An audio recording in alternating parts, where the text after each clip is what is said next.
ரங்கநாதர் பள்ளி கொண்டிருக்கும் ஸ்ரீரங்கநாதரும் ஸ்ரீரங்க விமானமும் முற்காலத்தில் பிரம்மாவால் வழிபட வைகுண்டத்திலிருந்து பெறப்பட்ட விமானமும் மூலவர் ரங்கநாதரும் சுயம்பு ஆகும்.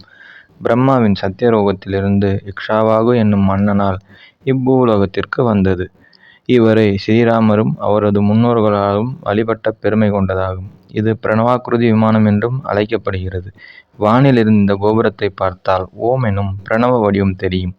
ரிக், யஜுர், சாம, அதர்வண என்னும் 4 வேதங்களே 4 கலசங்களாக இருப்பதால் இதற்கு வேதசுருங்கம் என்று பெயர்.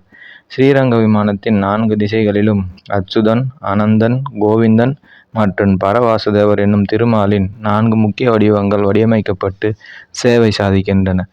ஸ்ரீலங்கையில் பிரதிஷ்டை செய்ய நினைத்தார் விபீஷணன். ஆனால் ரங்கநாதரின் விருப்பம் என்னவோ காவிரி நடுவே பள்ளி கொண்டு என்றும் நமக்கெல்லாம் அருள் பாலித்து கொண்டிருக்கிறார்.